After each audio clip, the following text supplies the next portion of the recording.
When I left the LGV in the short-term review, I was not 100% impressed with the rifle. It showed strong potential at times, but other times it was lacking. This was knocking my confidence, and I was concerned another review like Tom's HW110 was about to reoccur. So, how's it going now? Well, we're a year on from purchase, and I have to admit it's took careful thought, trialling and planning to get a competitive level of performance from this great rifle. Sticking to the usual cost, quality and delivery format, we're going to kick off the long-term review with delivery. So let's open up the discussion and start with some controversy. The firing cycle and noise is where the LG variant sprung Walthers really do outperform their rivals, and that will cause some upset in the Virarc and Air Arms camps. But it's true, for the simple reason that it's that free floating piston. Yes, there is recoil, but it's refined and positive and very quiet for a Springer. There's no clattering or twanging. Now, my Remy AR1, which is from the attic of Airgun Yoda in Lewington, also has very similar refined and positive firing cycles without a hint of clatter or a twang, and as good as it is, it's still topped by the LG variant Walther Springers. It's all down to the smoothness of the recoil from that free floating piston, which results in a delicate press on and press off the shoulder. The AR1 is smooth but slightly more jumpy. Out the box, most rifles, even those a few £100 north of the LGV's price range, tend to crash on and off the shoulder, which is something a shooter has to learn to control, hence why Springers tend to be a very personal rifle once you master them. Shoulder angle, forend control, etc. all become key as recoil increases, so any recoil that can be reduced all helps downrange. The LGV scores big here. I've mostly shot the LGV in open sight form on the HFT style courses over the last year, and have to openly say that the solid looking rear sight supplied was, well, I wouldn't say fucking useless, but it wasn't far from it, and even after fettling, I still wasn't able to fulfill my needs. Now, I'm saving my biggest gripe with the rear sight for quality, but in regards to delivery, I think Walther didn't really look at the LGV package overall. Now, they clearly trust the force-fit locking barrel, so why not utilise it and bring the rear sight to the rear of the air cylinder housing? I understand why they are generally barrel mounted on a tap to unlock rifle, but there is no need on the LGV. The barrel lock is solid, and I find placing a rear sight further forward adds in a little parallax error to the shot, where bringing it closer to the eye corrects it. Try it now using two fingers as a rear sight and a foresight. Do you find you need less head movement to see the front finger closer or further away from your eye? Then there's the peep slot itself, which is quite broad and does little to reduce parallax. Walther, you really need to look at Virarc's HW77 dovetail mounted rear sight unit, because that would be a perfect solution, but admittedly perhaps not as pretty. So, how did I fix the problems with the Walther sight? As I said, I'll save that for quality, but simply put, Brynol's US were doing these Williams peep sights for £35. One set to 25 yards, it made the rifle much more useful and robust enough to take a knock and still hold a zero. Job done. We know I fitted a competition insert in the foresight initially, after having to create my own insert just to get a zero on paper.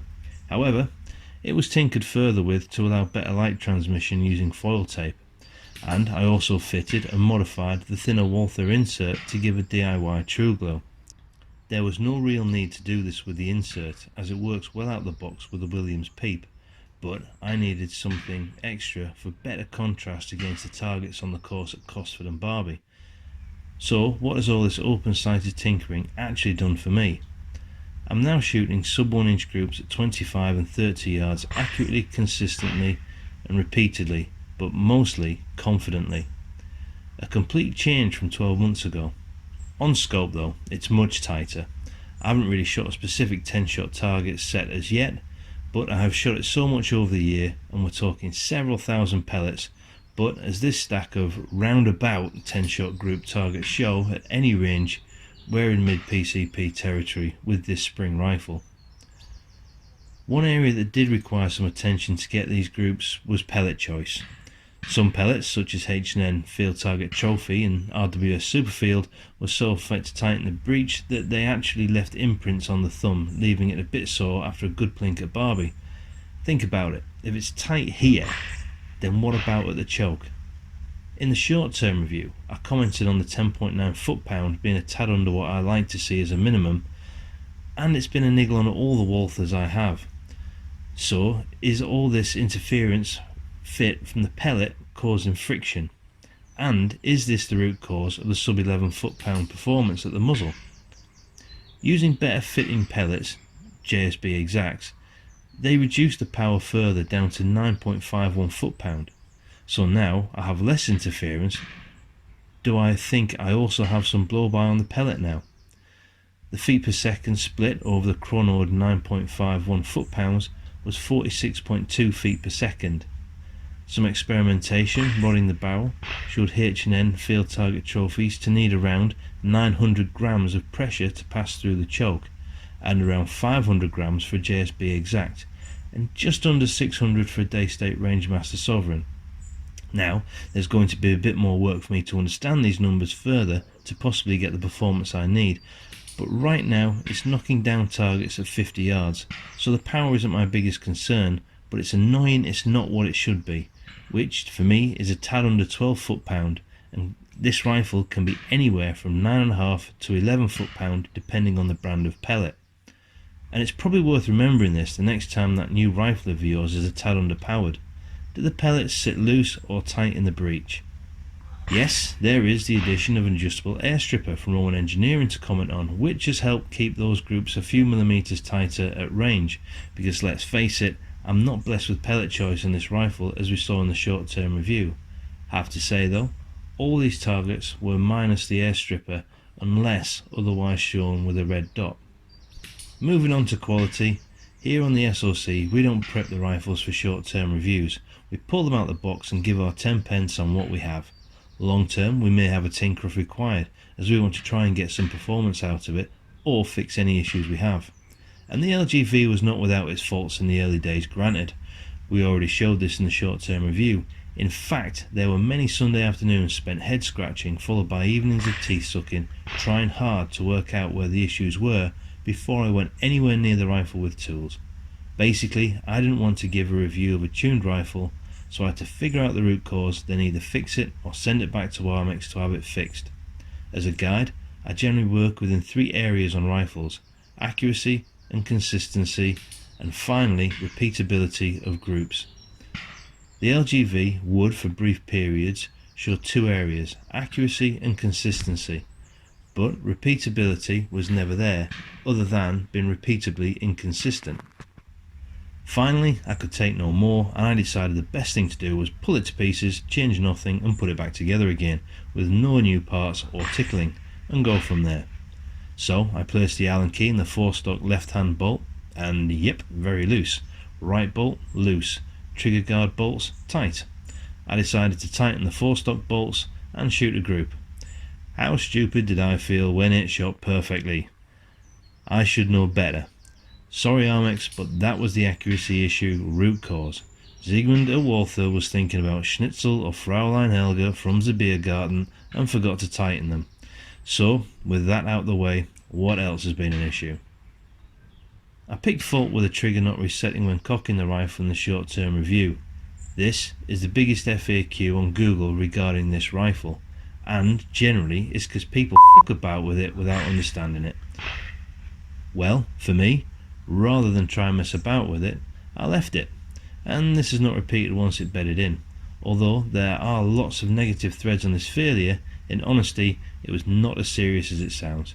Just recock the rifle again and it has never not set the trigger on the second attempt. But I now cannot remember the last time it did not set the trigger first time. Eventually though, I did adjust the trigger to crispen it up and remove a tiny amount of creep, and I can now say the trigger itself is very good and has complete adjustment for travel and weight and final sear adjustment, just like the TX200. Once you understand how to set it, then all you have to complain about is that it's plastic. Now in time, this trigger will be changed to a Rowan Engineering trigger on the LGV, and this trigger blade will go to the Century. This isn't because it's bad, it's because the LGV is for competition and the Century would really benefit from having its family hand-me-down trigger. Now, that rear sight unit. It looks solid but requires shimming with special tape to stop the left to right movement. Then there's the biggest issue.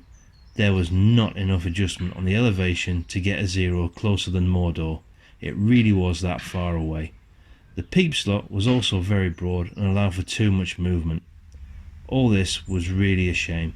I tried everything to get the supplied sight working, but it was getting ridiculous, and in the end it was clear either something more bespoke was required or I'd be sourcing an HW77 rear sight unit. In the end, the Williams peep sight was fitted, and yep, never looked back. Dirt cheap and damn effective. My only other gripe is the damage the stock has taken. There's a few dings and dents and pressings suggesting a soft wood stock. My S410 is 3 years old yet has less damage on it. I would not say that this rifle has been badly treated in any way, but it has been used a hell of a lot over the last year. Still though, I'd not expect to see this level of damage considering the care they receive from me. Hence the scapper tape. The fit of that stock though has been very good, and being quite blocky up front, it sits firmly and comfortably off any limb or bag in all shooting positions. This is a big bonus for me in competition, as it's one less thing on my mind during a shot. The length of pull is great, and as a result there's no stretching of the finger or loss of support from the trigger hand, which translates into less chance of canting or pulling off the target when bulking up the squeeze. Weight on paper is just that. It hasn't affected my performance one bit. Though, admittedly, it's marginally heavier than its rifles. That can't be said for the LGU though, which is heavier again due to the extra linkages. All that weight though is well placed and neutral. Again, it's something that's not on the mind during either a standing or supported shot. It also helps with recoil, as more mass needs shifting by the piston, resulting in a damped kick. Remember, every little helps. Regarding cost, being a Springer is self-sufficient, meaning no pumps or diving bolts to purchase with it. There are not that many rifles in this class that come with a scope, which is good because in most cases there will be cheap generic scopes with AO and or power rings that shift the point of aim, and would most certainly be replaced with an upgraded scope, or have you sending the rifle back because you can't hit what you want other than the zero range, hence a waste of money. I would really recommend replacing the rear sight though, which is around £40. It's not really that big a problem though when we look overall at the price of it and the delivery you get from it. The LGV is in no way sitting in a class of its own. There's plenty in this price range to pit it against. You could save £150 and go with an HW99, or save around £75 with BSA's Lightning. Then there's the HW95 and 80, which are probably the closest in cost and form to the LGV in the Viroc locker, but at the time of writing, just another £75 and we're into HW77 and 97 land.